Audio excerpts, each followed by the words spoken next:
Nos gozamos en el Señor de que usted esté viendo este video, esta clase, lo que muestra su interés de aprender más de la palabra del Señor. Y el deseo del corazón de Dios y de este siervo es que usted sea edificado cada día más, que su carácter, su personalidad, pero sobre todo nuestras vidas sean productivas, dándole la excelencia a nuestro Señor. Así que en este tiempo vamos a examinar la segunda y la tercera carta de Juan al mismo tiempo. Dos cartas pequeñísimas, pero muy profundas. Así que vamos a empezar por la segunda carta de Juan. Vamos a ver solamente ocho aspectos con el bosquejo que siempre damos de la misma. Así que vamos a nuestras hojitas. La evidencia externa en cuanto a la autoría del apóstol Juan de esta segunda carta no es tan sólida como la primera, como ya vimos anteriormente, debido en cierto modo a lo pequeña, a lo breve de esta carta, que es prácticamente un solo capítulo y solamente 13 versículos, y también por su poco contenido teológico, y por lo tanto muchos de los padres de la iglesia no citan a menudo esta segunda y también la tercera carta del apóstol Juan. ¿Ok?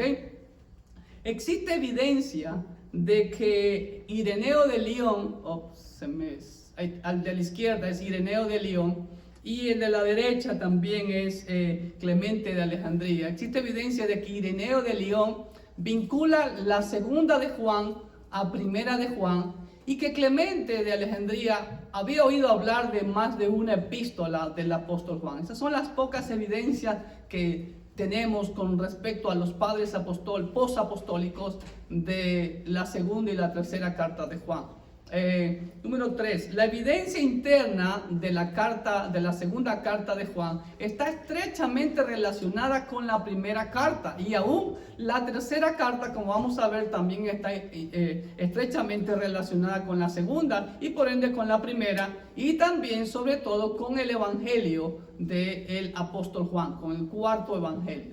Y como ya lo vimos en la primera carta de el apóstol Juan, la fecha de esta carta está vinculada, ¿sí?, al cuarto evangelio.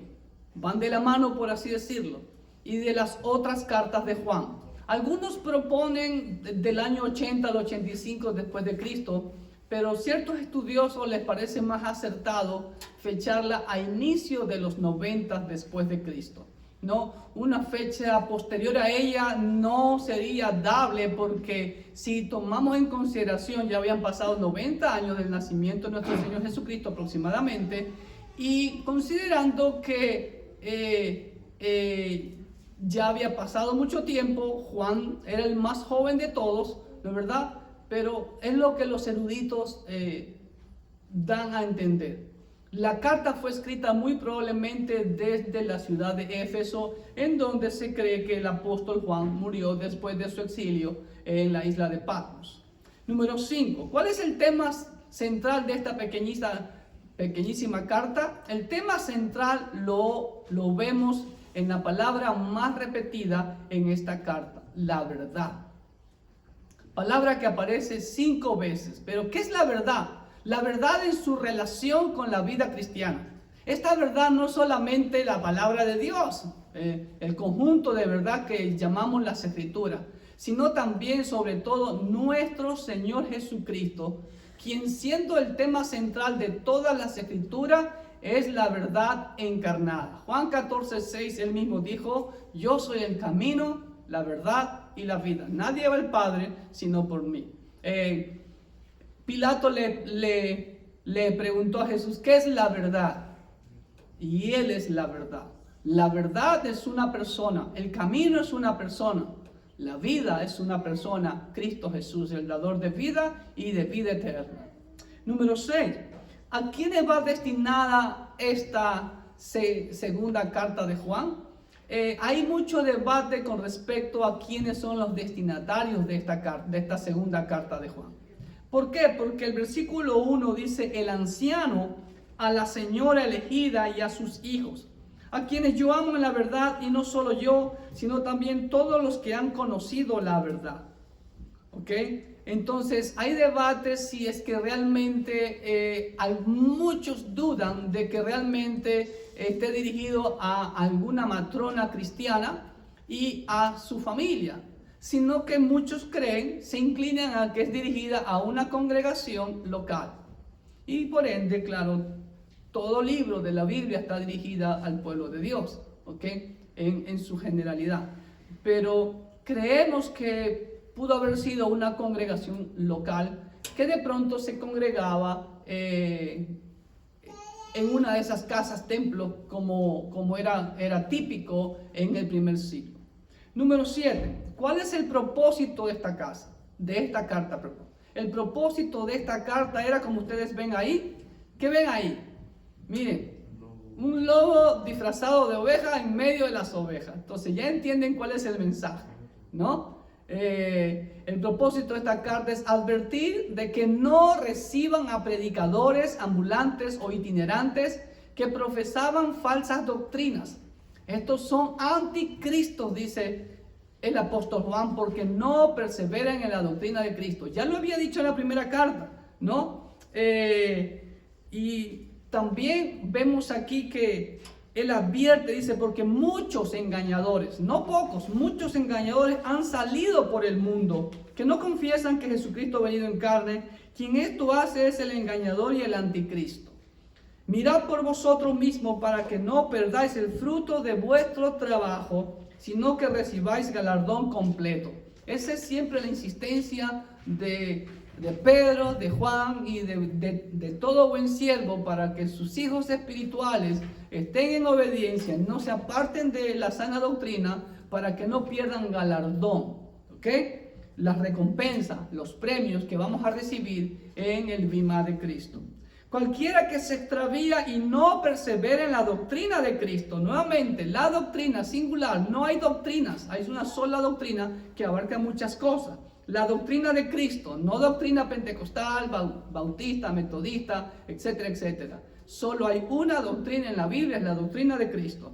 No tiene a Dios. El que no persevera en la doctrina de Cristo, definitivamente no tiene a Dios. O sea, hay que hacernos un autoexamen si realmente estamos siguiendo la doctrina de Cristo y obedeciéndola, porque las dos van de la mano. El que persevera en la doctrina de Cristo, ese sí tiene al Padre y al Hijo. Si alguno viene a ustedes y no trae esta doctrina, escuche bien, no lo recibáis en casa ni le digáis bienvenido, porque el que le dice bienvenido participa en sus malas obras. Tanto era el cuidado de la sana doctrina en ese tiempo, que como yo les comenté en la primera carta de Juan, el apóstol Juan se encontraba en un baño público y de pronto llegó ahí Cerinto, un hereje de ese tiempo, y el apóstol Juan sale corriendo de ahí porque él pensaba que en ese momento la ira de Dios iba a caer sobre ese baño porque estaba ese hereje y él quería librarse de cualquier cosa que vaya a pasar ahí por el castigo de Dios. Imagínense estando a al extremo, pero hoy en día, hermanos queridos, lamentablemente muchos engañadores, si en ese tiempo ya lo habían, que estaban aún los apóstoles, mucho más en estos tiempos de apostasía. Así que cuidado con decirles bienvenido, o sea, no des oído a ellos. Por eso la importancia de conocer la verdad, como aquí dice el apóstol Juan. Tanto en su primera carta, en segunda carta y tercera carta, la palabra verdad es la que abunda en su contenido. Y lo que nos quiere decir es siempre, para poder discernir qué es lo falso, tenemos que conocer lo verdadero. Aquí en Estados Unidos hay un grupo de personas que se encargan siempre de ver todos los billetes verdaderos. Y cuando viene uno falso, inmediatamente lo detectan que es falso. Entonces, por eso, pero se practican, se entrenan siempre en lo verdadero, Entonces, así puedes diferenciar lo falso. Pero si no leemos la palabra de Dios, va a suceder, como dice Pablo, que somos llevados de cualquier viento de mala doctrina. Mucho cuidado. Así que no le digáis ni bienvenido, porque el que le dice bienvenido participa en sus malas obras. ¿Se da cuenta? Usted es cómplice si usted le dice a esas personas que niegan a Jesucristo, niegan la deidad de Jesucristo, niegan que Jesucristo vino en persona como los gnósticos o los que niegan la divinidad de Jesucristo, no le podemos decir ni bienvenidos. ¿Ok? Número 8. En segunda de Juan vemos la confirmación de que nuestro nuevo nacimiento, amados hermanos, da como resultado, como ustedes ven esa ilustración. Si usted nació de nuevo, somos todos nosotros los de acá. Ese es el símbolo de ictus, de Jesucristo Theos huios, sotero. Ese es el símbolo que muchas veces lo vemos ahí y que algunos lo pronuncian mal, que dice ixoye. No, es ictos, porque es ictos en griego es pez, y es un acróstico que significa Jesucristo Theos huios, sotero. Jesucristo, Hijo de Dios, Salvador. Y ese es el símbolo. Entonces, si usted ha nacido de nuevo, tenemos que estar siguiendo a nuestro amo, ¿ok?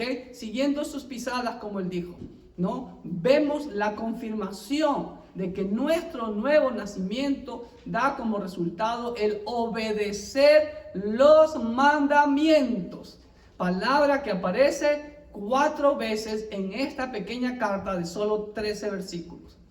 En demostración de que realmente amamos al Señor. Versículos 4 al 6. Mira lo que dice. Mucho me regocijé porque he hallado a alguno de tus hijos andando en la verdad. ¿Ok?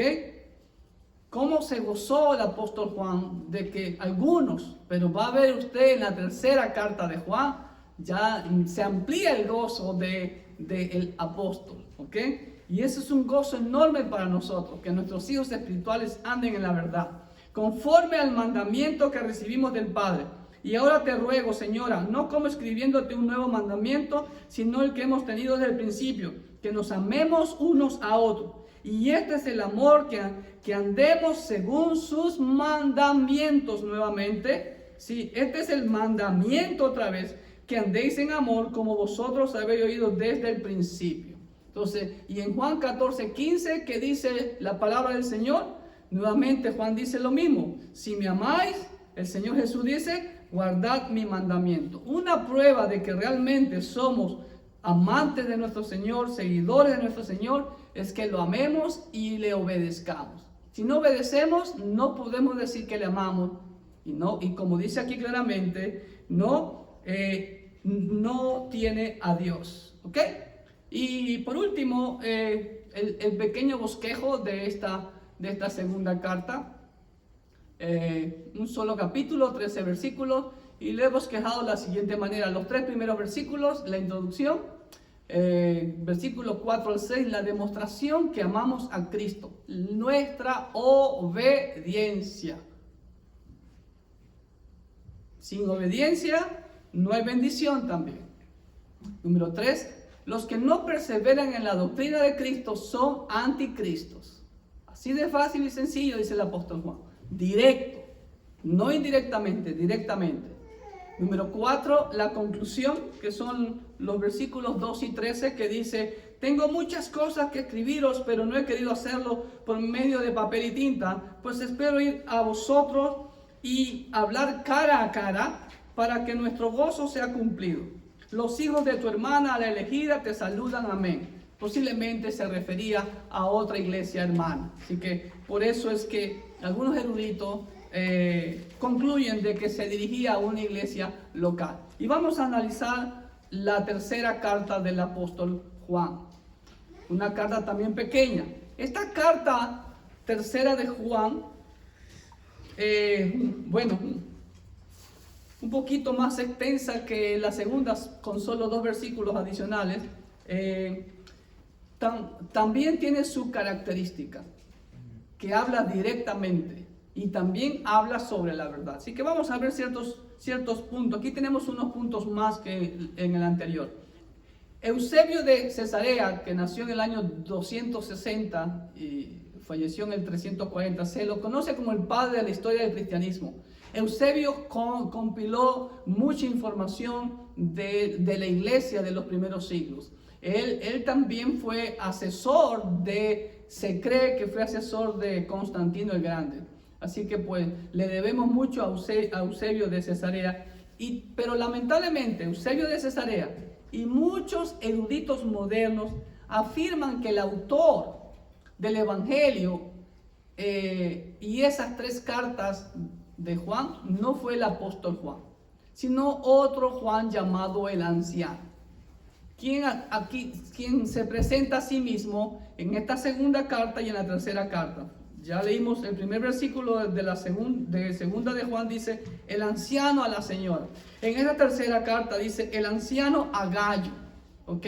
Entonces, Eusebio y muchos eruditos modernos, como le digo, creen que no fue el apóstol Juan. Pero no hay evidencias contundentes para poder negar la autoría del apóstol Juan, tanto de su evangelio como de estas 3 cartas. Así que nos quedamos con lo que otros padres de la iglesia confirmaron sobre la autoría juanina de estas cartas. Por ejemplo, tenemos a Orígenes. Orígenes de Alejandría es el primero en mencionar las 3 epístolas, ¿ok? Y él menciona de que el autor tanto del evangelio que lleva su nombre y estas 3 cartas son atribuidas a Juan, el hijo del trueno, el hijo de Zebedeo, ¿ok? Como lo vemos en el evangelio de Juan. Y también, como les mencioné hace un momento, la evidencia interna de tercera de Juan, digo, es muy parecido a segunda de Juan y por ende conectada a primera de Juan y conectada al evangelio de Juan, ¿ok? Entonces, da como resultado de declarar al apóstol Juan como el autor de estas 3 cartas y del evangelio que lleva su nombre, ¿ok?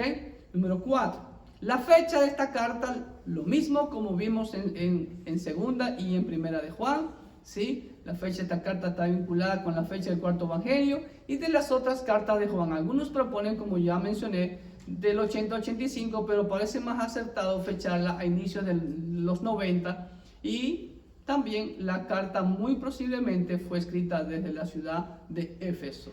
Recuerden que Éfeso en ese tiempo era una metrópolis enorme, un centro de influencia en todos los aspectos, y donde estaba el templo a la diosa Diana, el templo más grande para la diosa de toda Asia, como ellos se jactaban. ¿Ok? Número 5. ¿Cuál es el tema central? Ya vimos que segunda de Juan es la verdad. Tercera de Juan es caminando en la verdad, siguiendo las pisadas del maestro. ¿Sí ve? Es caminando en la verdad. Palabra que aparece aquí 6 veces, más que en segunda de Juan. Es decir, reflejando a Cristo Jesús en nuestro estilo de vida. ¿Sí? Siendo como Cristo. Es lo que quiere decir el apóstol Juan con esta tercera carta. ¿Ok?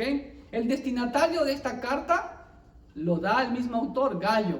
Ahora, en la Biblia, sobre todo en el Nuevo Pacto, hay algunos nombres, algunas personas, con ese nombre. Por ejemplo, está Gayo de Corintio, como lo vemos en 1 Corintios 1:14 y en Romanos 16:23. Es el mismo Gayo, pero es Gayo de Corinto.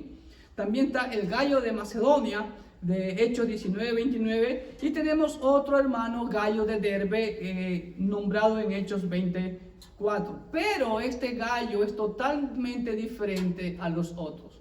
No hay que confundirlo con ningún otro Gayo del Nuevo Pacto, ya que este nombre era muy común en el Imperio Romano. ¿Sí? El anciano a Gayo, el amado, a quien amo en la verdad. Nuevamente, si ve, la verdad. Número 7. ¿Cuál es el propósito de que Juan escribiera esta tercera carta? Aquí está el propósito. Advertir. Nuevamente, ya vimos en Juan, en primera de Juan, los anticristos. En segunda de Juan, nuevamente, el que se aparte de la sana doctrina es anticristo. Y la tercera carta va con esa misma línea, ¿no? Advertir contra diótrefes o contra cualquier líder que trate de acaparar toda la autoridad local. Mire lo que dice el versículo 7 al 10. Cualquier persona que trate de destruir la iglesia, mire lo que dice, porque ellos salieron por amor del nombre de Jesús, sin aceptar nada de los gentiles. Son los hermanos misioneros que salieron a predicar, o eran predicadores itinerantes, que iban de ciudad en ciudad, de pueblo en pueblo, predicando el evangelio de Jesucristo. Nosotros pues debemos acoger a tales personas para que cooperemos con la verdad. Yo he escrito a la iglesia, pero Diótrefes, al cual le gusta tener el primer lugar entre ellos, no nos recibe. Por esta causa, si yo fuere, recordaré las obras que hace parloteando con palabras malignas contra nosotros, y no contento con estas cosas, no recibe a los hermanos, y a los que quieren recibirlos se los prohíbe y los expulsa de la iglesia. Amado, no imites lo malo, sino lo bueno. El que hace lo bueno es de Dios, pero el que hace lo malo no ha visto a Dios. Aquí claramente Juan, ¿sí?, directamente denuncia a este Diótrefes. Personas que cuando ocurre hoy en día lo mismo, que cuando no hay pastor se levantan líderes, entre comillas, que después no quieren salir, no quieren dejar el paso para el siervo que Dios realmente ha llamado, ¿sí? Y quieren seguir gobernando la iglesia, por así decirlo, pero lo hacen de una forma tirana, ¿okay? El primer requisito para dirigir una iglesia es ser llamado por Dios. Si usted no es llamado por Dios, búsquese otra cosa y no usurpe el lugar. Si estuviéramos en el antiguo pacto, muchos muertos estuvieran ahora. La Biblia dijo claramente, los levitas no usurparán el sacerdocio. Lo que le pasó a Coré, y aquí lo vemos. Juan lo denuncia. Otro aspecto, en tercera de Juan, el apóstol Juan muestra su gozo. El mayor gozo ahora aquí lo muestra. En segunda de Juan mostró gozo porque algunos caminaban, pero ahora dice, se goza de ver el caminar y el testimonio de sus hijos espirituales, quienes prosperan espiritualmente y por consecuencia reciben bendiciones del Señor. Versículos 2 al 8 dice, amado, yo deseo que tú seas prosperado en todas las cosas y que tengas salud, así como prospera tu alma. No estamos hablando de la falsa teología de la prosperidad, de ningún momento. ¿Ok? Lo más importante es nuestra prosperidad espiritual. Y el resto, como dice Mateo 6:33, viene por añadidura.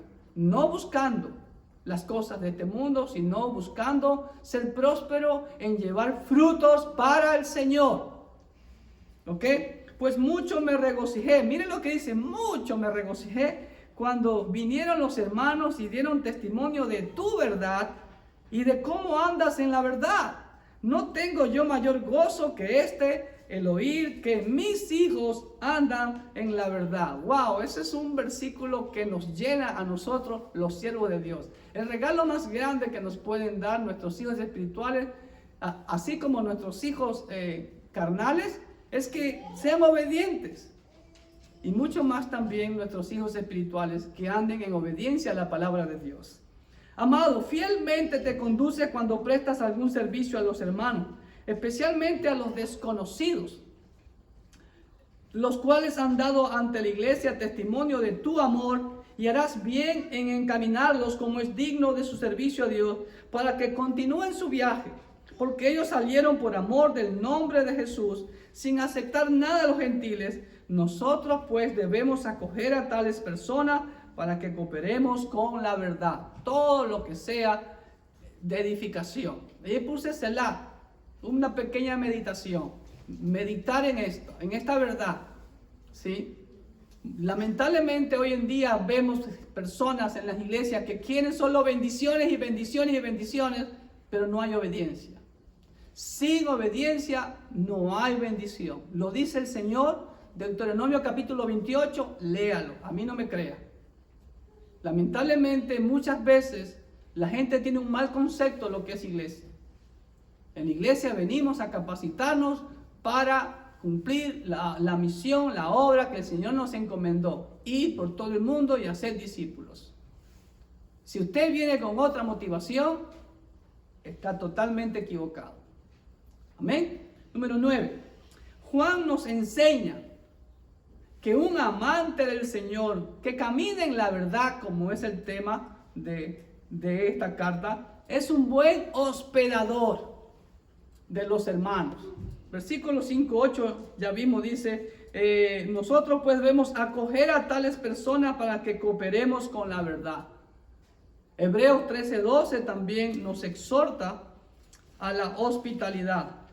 dice, no os olvidéis de la hospitalidad, porque por la hospitalidad algunos, sin saberlo, hospedaron ángeles. Así que el cristiano verdadero debe ser un buen hospedador. ¿Ok? Número 10. En tercera de Juan vemos el principio que vemos desde el antiguo pacto. La ilustración que ustedes ven ahí es la de Moisés y Aarón encarando a Coré y Abirán y Datán, que se rebelaron contra Moisés. Y ustedes saben la historia, se los tragó la tierra. Entonces vemos desde el principio, de los inicios de la Biblia, ¿sí?, de denunciar públicamente a los enemigos de Dios. Aquí ya lo leí, ¿no? Juan con nombre y apellido, Diótrefes. Quedó para la posteridad. Los nombres de Coré, Abirán y Datán quedaron para la posteridad. Los nombres de Sanbalat, Tobías, Gesén el árabe, quedaron para la posteridad, ¿sí? También, por ejemplo, el falso profeta Hananías en Jeremías también quedó para la posteridad como un falso profeta. Y no digamos en el ministerio de nuestro Señor Jesucristo, los fariseos, los saduceos, los herodianos, ¿ok? En el ministerio de Pablo vemos que denuncia con nombre y apellido a Demas, Alejandro el calderero, entre otros. Así que es bíblico, hermanos queridos, ¿ok? No hay que asumir una falsa espiritualidad. Vuelvo y repito, los apóstoles contendieron, los padres posapostólicos contendieron fuertemente contra los herejes. ¿Ok? Número 11. También vemos el principio aquí en esta tercera y pequeña carta de Juan, el principio de dar reconocimiento a los que sirven en la obra del Señor, a los que son de edificación, a los que dan buen testimonio para que el cuerpo de Cristo crezca más y más. ¿Okay? Son de buen testimonio para la iglesia, como fueron aquí Gayo y Demetrio. Fíjense, solamente aquí aparece en un versículo y por única vez en toda la Biblia este hermano llamado Demetrio. Todos dan testimonio de Demetrio y aún la verdad misma, y también nosotros damos testimonio y vosotros sabéis que nuestro testimonio es verdadero. ¿Sí ve? Juan le da reconocimiento a este hermano y también a Gayo, ¿ok?